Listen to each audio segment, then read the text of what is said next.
So as I'm trying to get into some graphics work with my Zynq-7000, maybe more on the programmable logic side of things, I thought it would be good to have a couple of additional video output capabilities just to work with.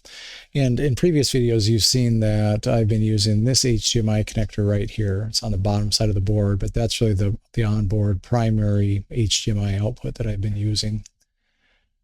What I've done is I've added this small board, which adds an additional HDMI output, and it also gives me a VGA output. And the VGA I set up just with a simple little, digital to analog converter.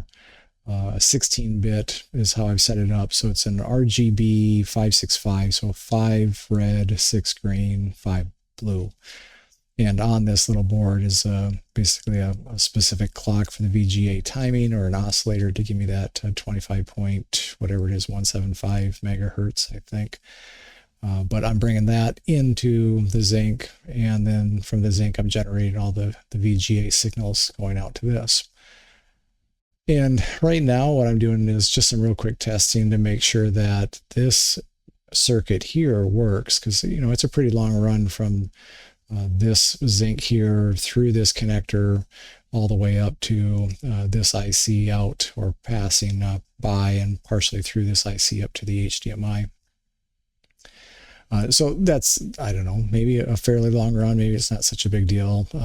As far as, did I have good lengths on all of these, things like that. So that was stuff that I wasn't sure if I'd have issues with this or not. But I am set up right now to use this as an output.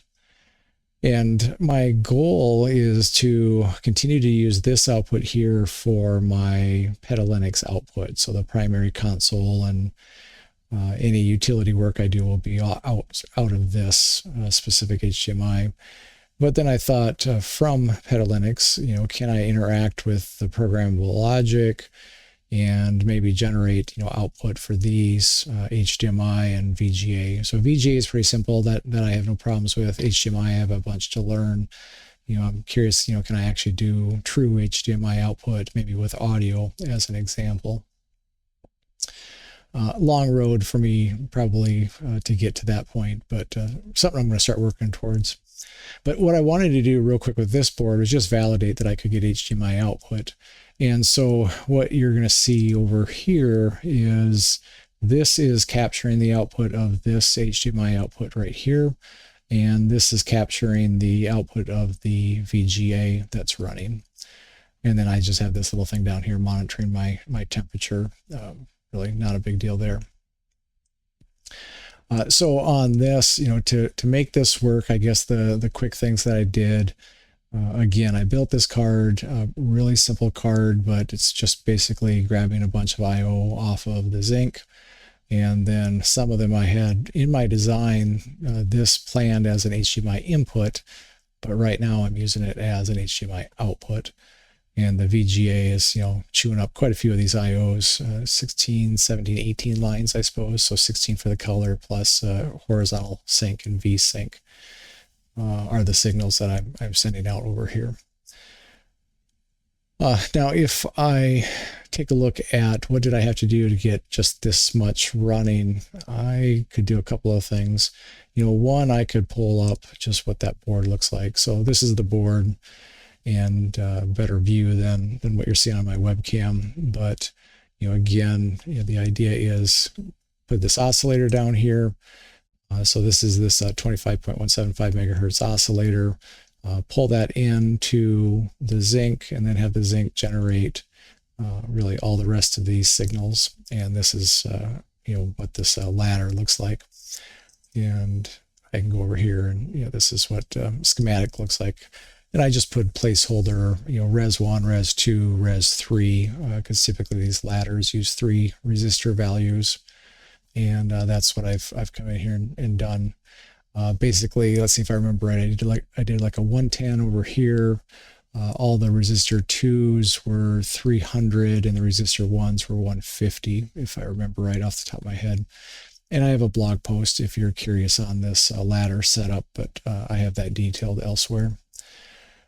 And then I'm using the same TPD12S16 power for the HDMI, that little chip that's up there. So these signals, it just gives this, I think, some ESD protection, and then also does some voltage leveling between the 3 volt and the 5 volt. And that's all that's really on this little card here. So enough of that. I'm going to jump out of that. And if I go over into Vivado, I did modify this quite a bit, just doing some experimenting. If you've been following my block diagram up to this point as I built it out, all of this on the bottom has pretty much stayed the same, and that would be my audio output, my HDMI output, SPI, I2C, things like that. But I did come in and add up top now. I really took everything I had down here for my main HDMI output, and I pretty much just duplicated it up above.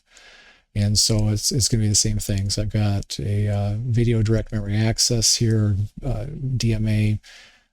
I did put in a separate clock generator just so that there's an independent clock. I suppose at some point, if I want to run the two outputs at different different resolutions, frequencies, whatever. If I keep coming to the right, I'm still using a video timing controller.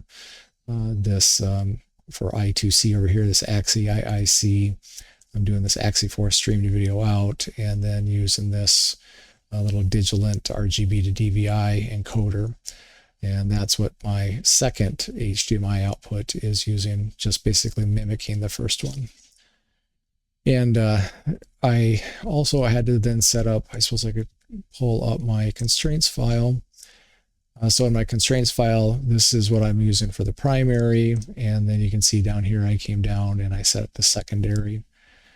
So just basically you can read through all that. And I know one of you had made a comment previously, I don't necessarily need to list out the negatives if I'm understanding that correctly when I use these positive negative type of differential pairs, but I like to list them out even if they're not necessary. I do have those in here. So possibly that can be cleaned up a little bit. But what I'm trying to do on here is just list, what is the signal right here, and then sometimes I'll list what is the name on the processor or on the Zynq as far as that pin is concerned, what is the actual pin identifier, and what's the identifier on my expansion port on the right or on the top. So if it's on the top, which pin is it? Or if it's on the right, which pin is it? So this is just helping me keep all of that straight, I guess. But this is the section for the VGA that I added, and this is the section for the HDMI. So you can see what signals I'm using there. So for the VGA, pulling a clock in, sending out H-Sync and V-Sync, and then there's all my RGB, my 565 for output there. And for the HDMI, it's the same as what I would have done on the first one. So I've got the clock, I've got the 3 pairs of data lines, and then this HPD, and then the I2C. And I'm not using CEC, so I don't know if I should be at this point, but I know I'm not. So that is the setup there. Then what I was trying to do initially was to see if I could get my Petalinux out of this output and then still have this other one show up as an additional frame buffer. And what I was finding is that Petalinux really doesn't want to let me load the drivers that I'm using twice, or basically it won't let me control 2 devices off of it. So what I did for temporary purposes is I went into my DTSI file. So in my project spec, meta user, BSP, device tree, files, and my DTSI, I basically came in here and I'll scroll down to where I have, for example, this was my primary HDMI output. I added a secondary, so this is a secondary, really pointing to a different I2C controller. My understanding on that is that the address is kind of hard-coded for monitors, and so you need a dedicated I2C for each video output, or you have to have a monitor where it's configurable, and that would be new to me. So I wasn't going to try to track down how to do that on a monitor if it's even possible. So what I've got here then is I set up my primary, my secondary, and I repeated that all the way down. So I've got my Digilent HDMI, I've got this Xilinx programmable logic display, and then I've got my my I2C for the secondary display. And that is, maybe I should point that out. When I did add that in here, one thing I did do differently than the other output. So on this other one, I'm pulling the I2C right out of here. So I'm grabbing that from the Zynq itself. So from the processing system, that was for my DDC line. Up here for the same DDC, I didn't have another I2C coming out of the Zynq that I could get to easily. So I use this AXI IIC to give me my I2C for this DDC. So that's a little bit different. So if you see that in the DTSI, that's why. But this is configuring that. And then I guess as I keep going, I've got an I2C for my sound, and then some sound card stuff here that you'll see. And then keep going. I'm going to skip. I got SPI stuff, but then the video DMA, same thing. I had my primary. I added an additional one. Same with this dynamic clock. I added an additional one, and also this VTC. And those are all set up to point to the correct addresses and clock numbers and things like that. But what I was finding is if I loaded or tried to have both in the DTSI enabled at the same time, the second one would never load, because when it got to the driver, it said, I think it was an error 17, and digging into it is basically saying, hey, that resource is already in use. So I did do some things to maybe troubleshoot that a little bit. I actually added over in my drivers, or this modules, I added a secondary kind of copy of the driver for the Digilent dynamic clock, and also the HDMI driver. And of course I renamed everything in there. There's strings that you have to say what is it matching when the driver gets loaded. I made those unique by appending a 2 on it. And it basically sees it as a totally different set of drivers. But I think underneath it, or inside if I dig deeper, it's using something that is conflicting when I try to load both of them. So I wasn't going to spend more time on that. I wasn't worried about it. What I did do, though, instead, is I just commented out at all the primary HDMI output in the DTSI. And so as I go back through this, again, you'll see that this primary is commented out, and then I have the secondary enabled. Primary is commented out, etc. Which what that does is if I come over here and I am connected to my system, what I can look at here is, first of all, if I go to CD dev, I can look and see I've got my FB0, so that's my frame buffer that I can work with. And then if I do like an LS, LS mod, it'll show me which ones are loaded, and you can see the 2 version of everything is loaded. And I'm going to switch this back. I was just doing this for temporary testing, but it is loading those secondary sets of drivers. And if I update my DTSI to enable everything, it does try to load everything. Again, it just doesn't finish loading everything on the secondary drivers. But I needed to test the hardware, and this output right now is what you're seeing over here. With my separate USB keyboard mouse here that I can work with. Now, in addition to this, then, when it comes to this down here, there's nothing in the DTSI for the VGA, because that is purely being done from programmable logic. And what I did for now is I came over to my block diagram, and I added this right here, VGA testing. And so that VGA testing takes a clock in from externally. That would be coming from that little oscillator on the expansion board.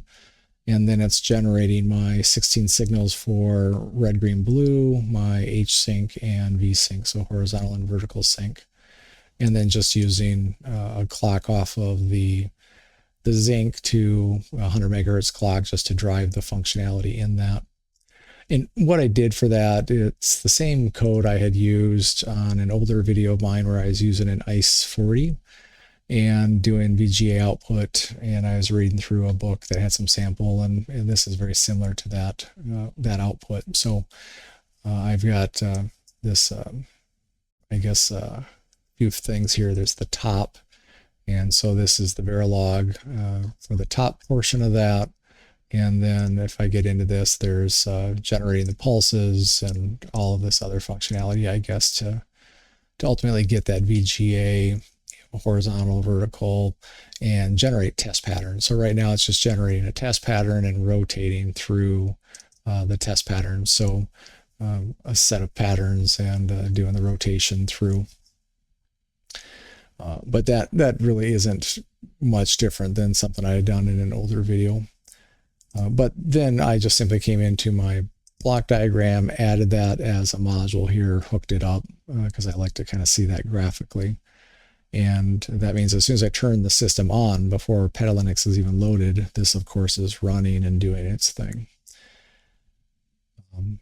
So this output and that output are two that I can just kind of work with, either in pure programmable logic or maybe as a secondary output in Petalinux and experiment with that, or a combination of, work with my Petalinux output on this connection, and then, can I write an application, a little app, some software in Petalinux that then manipulates through, I think it's an Axie4 stream, and I'm reading up on that, but manipulating registers or something to control the output on these from a programmable logic side of things. So that's what I want to try to kind of get into and work with here. So with that, maybe, if I do, I'll just hit reset on my system here real quick, and you'll see it lost both of those video outputs when it did that.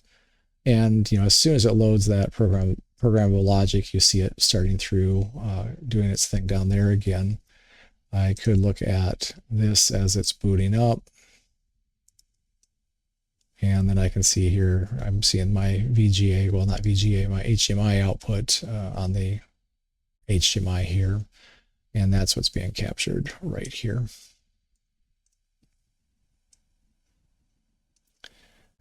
And that gets me up into this user environment. I'm going to get out of that and then out to console. And all of that is working well. So I think I now have a platform I can work on graphics stuff. So that's what I'm going to do in upcoming videos. I have all kinds of stuff I want to learn how to do, so I might just slowly chip away at that and maybe post some of the little things I'm doing as I go for those that are interested in graphics. And if you have thoughts, stuff you'd like to see me try to do here, let me know. But this is it for now, just a short video here. And well, short for me, I guess, almost 20 minutes. But this is what I will be building off of going forward. So I wanted to introduce that quickly and see where this can take me. So thanks for watching.